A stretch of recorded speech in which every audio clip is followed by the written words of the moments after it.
Hi, ಇವತ್ತಿನ ವಿಡಿಯೋದಲ್ಲಿ ನಾವು ವಾಲ್ ಮೌಂಟ್ ಕಮೋಡ್ ಹೇಗೆ ಫಿಕ್ಸ್ ಮಾಡೋದು ಅಂತ ನೋಡೋಣ. ವಾಲ್ ಮೌಂಟ್ ಕಮೋಡಲ್ಲಿ ತುಂಬ ವೆರೈಟೀಸ್ ಬರ್ತದೆ. ನಾವು ಸಿಂಪಲ್ ಆಗಿರುವಂಥ ಒಂದು ವಾಲ್ ಮೌಂಟನ್ನು ಹೇಗೆ ಫಿಕ್ಸ್ ಮಾಡೋದು ಅಂತ ನೋಡುವ, ಮತ್ತು ಅದು ಹೇಗೆ ಕೆಲಸ ಮಾಡ್ತದೆ ಅಂತ ನೋಡುವ. ವಾಲ್ ಮೌಂಟಲ್ಲಿ ಈ ರೀತಿ ಎರಡು ಪೈಪ್ ಬರ್ತದೆ ನೋಡಿ, ಅದು ಕಮೋಡಲ್ಲಿ ಇರ್ತದೆ. ಮೇಲೆದ್ದು ಇನ್ಲೆಟ್ ಪೈಪು, ಕೆಳಗಿದ್ದು outlet pipe. Wall mount commode ಹೇಗೆ ಉಂಟು ನೋಡಲಿಕ್ಕೆ. ಇದು ನಾವು ಇದರ ಹೋಲ್ ಎಷ್ಟು ಉಂಟು ಅಂತ ನೋಡಿ ಪೈಪನ್ನು ಅಷ್ಟೇ ಉದ್ದ ಕಟ್ ಮಾಡಬೇಕು. ಇದು ಮೇಲಿದ್ದು 1/4 ಇಂಚ್ ಪೈಪು ಅಂದರೆ 40 mm, ಕೆಳಗಿದ್ದು 4 ಇಂಚ್ ಪೈಪು ಅಂದರೆ 110 mm ಪೈಪು. ಅದನ್ನು ನಾವು ಇದರ ಉದ್ದ ಎಷ್ಟು ಉಂಟು ಅಂತ ನೋಡಿ ಪೈಪನ್ನು ಕಟ್ ಮಾಡಬೇಕು ಈ ರೀತಿ.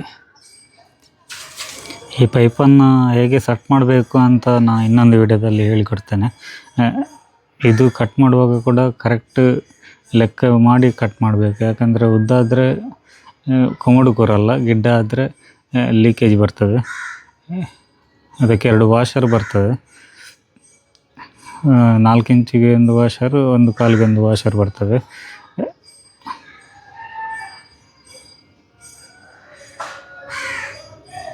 ನೋಡಿ, 4 ಇಂಚ್ ವಾಷರನ್ನು 4 ಇಂಚ್ ಪೈಪಿಗೆ ಹಾಕಬೇಕು, ಮತ್ತು 1/4 ವಾಷರನ್ನು ಕಮೋಡಿಗೆ ಫಿಕ್ಸ್ ಮಾಡಬೇಕು. ಇಲ್ಲಾಂದರೆ ನಮಗೆ ಫಿಕ್ಸ್ ಮಾಡಲಿಕ್ಕೆ, ಮೆಜರ್ ಮಾಡಲಿಕ್ಕೆ ಸ್ವಲ್ಪ ಕಷ್ಟ ಆಗ್ತದೆ.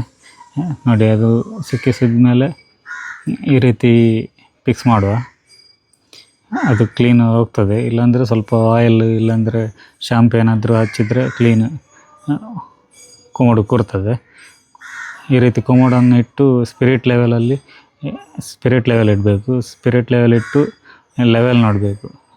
ಸ್ವಲ್ಪ ಆಚೆ ಇದ್ದರೆ ಅದನ್ನು ಸ್ವಲ್ಪ ಲೆವೆಲ್ ಮಾಡಿ, ಆಮೇಲೆ ಅದಕ್ಕೆ ಬೋಲ್ಟ್ ಹಾಕುವ 2 ಹೋಲ್ ಬರ್ತದೆ ಕಮೋಡಲ್ಲಿ. ಆ ಹೋಲಿಗೆ ಮಾರ್ಕನ್ನು ಮಾಡಬೇಕು ಈ ರೀತಿ ಇಟ್ಟು. ಇದು ತುಂಬ ಇಂಪಾರ್ಟೆಂಟ್. ಯಾಕೆಂದರೆ ಸ್ವಲ್ಪ ಮಾರ್ಕ್ ಆಚೆ ಈಚೆ ಆದರೂ ಕಮೋಡು ಡ್ಯಾಮೇಜ್ ಆಗ್ತದೆ ಮತ್ತು ಕಮೋಡು ಬೋಲ್ಟಿಗೆ ಕೂರೋದಿಲ್ಲ. ಇದನ್ನು ಕರೆಕ್ಟಾಗಿ ಮ್ಯಾನೇಜ್ ಮಾಡಬೇಕು. ಈ ಬೋಲ್ಟ್ ಸೆಟ್ಟು ಇದರ ಒಟ್ಟಿಗೆ ಬರೋದಿಲ್ಲ.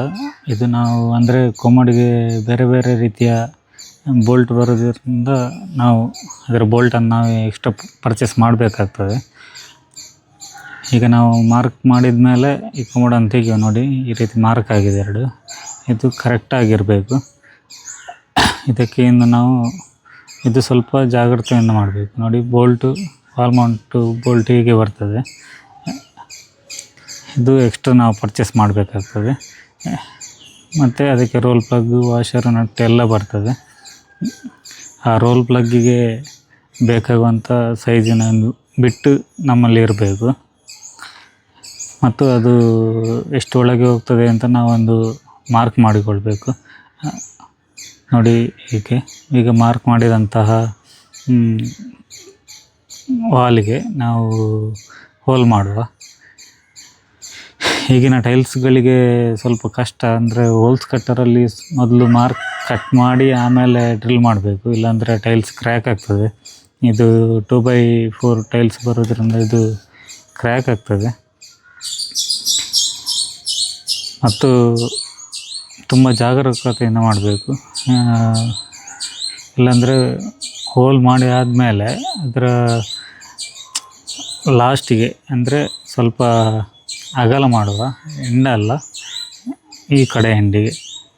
ಯಾಕೆ ಅಂತ ಹೇಳಿದರೆ ನಾವು ರೋಲ್ ಪ್ಲಗ್ ಟೈಟ್ ಮಾಡಿ ಬೋಲ್ಟ್ ಟೈಟ್ ಮಾಡುವಾಗ ಅದು ಟೈಟಾಗಿಕೊಂಡು ಹೋಗುವಾಗ ಟೈಲ್ಸ್ ಕ್ರ್ಯಾಕ್ ಆಗ್ತದೆ.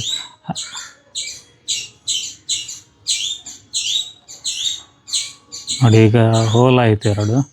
ಹೋಲ್ ಆದಮೇಲೆ ಸ್ವಲ್ಪ ಟೈಲ್ಸನ್ನು ಸ್ವಲ್ಪ ಅಗಲ ಮಾಡುವ. ಯಾಕೆ ಅಂತ ಹೇಳಿದರೆ ಇಲ್ಲಾಂದರೆ ರೋಲ್ ಪ್ಲಗ್ಗಿಗೆ ಬೋಲ್ಟು ಹೋಗುವಾಗ ಟೈಟ್ ಆಗುವಾಗ ಟೈಲ್ಸ್ ಕ್ರ್ಯಾಕ್ ಆಗ್ತದೆ.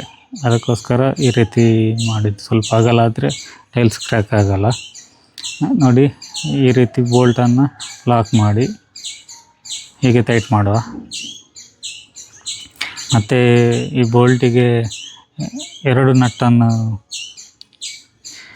ಲಾಕ್ ಮಾಡಿ ಈ ರೀತಿ ಟೈಟ್ ಮಾಡಬೇಕು.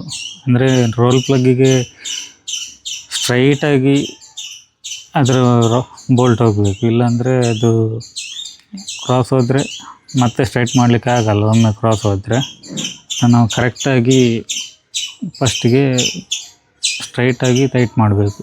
ನೋಡಿ ಈ ರೀತಿ ಬೋಲ್ಟನ್ನು ಲಾಕ್ ಮಾಡುವ, ಇದರಿಂದ ಈ ರೀತಿ ಮಾಡಿ ಟೈಟ್ ಮಾಡೋದ್ರಿಂದ ಸ್ವಲ್ಪ ಆಚೆ ಸೈಡ್ ಕ್ರಾಸ್ ಹೋಗೋದು ತಪ್ತದೆ. ಈ ರೀತಿ ಹಿಡಿದು 2 ಸ್ಪ್ಯಾನರ್ ಬೇಕು, ಇಲ್ಲಾಂದರೆ ಒಂದು ಅಡ್ಜಸ್ಟೇಬಲ್ ಒಂದು ಸ್ಪ್ಯಾನರ್ ಇದ್ದರೆ ಒಂದನ್ನು ಹಿಡಿದು ಇನ್ನೊಂದನ್ನು ಟೈಟ್ ಮಾಡಬೇಕು, ಆಗ ಲಾಕ್ ಆಗ್ತದೆ. ಅದನ್ನು ಈ ರೀತಿ ಸ್ಟ್ರೈಟಾಗಿ ಇಟ್ಟು ಟೈಟ್ ಮಾಡಬೇಕು, ಇಲ್ಲಾಂದರೆ ಆರಾಮಾಗಿ ಟೈಟ್ ಮಾಡಬೇಕು. ಫಸ್ಟಿಗೆ ರೋಲ್ ಬ್ಲಾಕಿಗೆ ಕ್ರಾಸ್ ಹೋದರೆ ಆಮೇಲೆ ಅದು ಸ್ಟ್ರೈಟ್ ಬರೋದಿಲ್ಲ, ಬೋಲ್ಟು ಕ್ರಾಸ್ ನಿಲ್ತದೆ. ಬೋಲ್ಟು ಕ್ರಾಸ್ ನಿಂತರೆ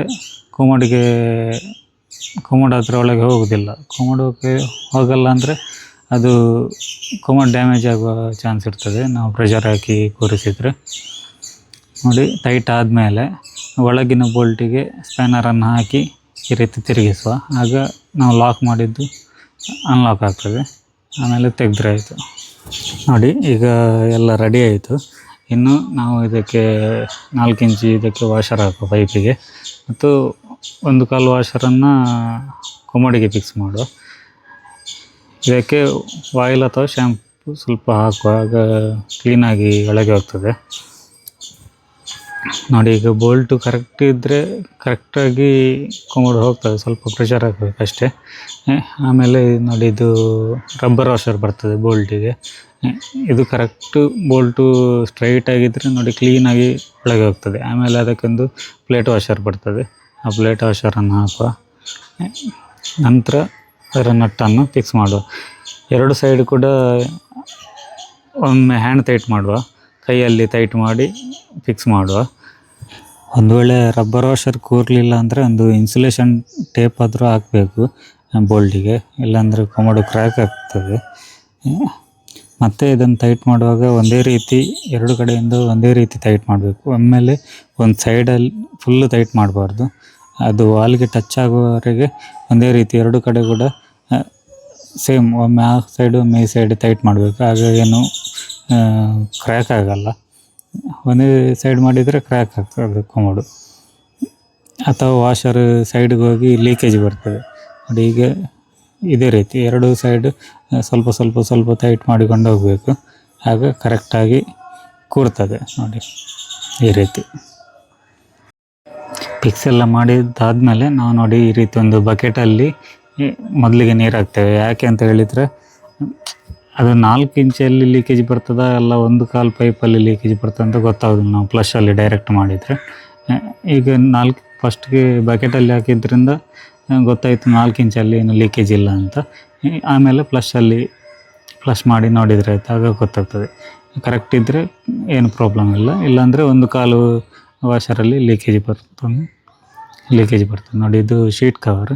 ಆಮೇಲೆ ಈ ರೀತಿ ಅದು ಶೀಟ್ ಕವರ್ ಕೂಡ ಬೇರೆ ಬೇರೆ ರೀತಿ ಬರ್ತದೆ.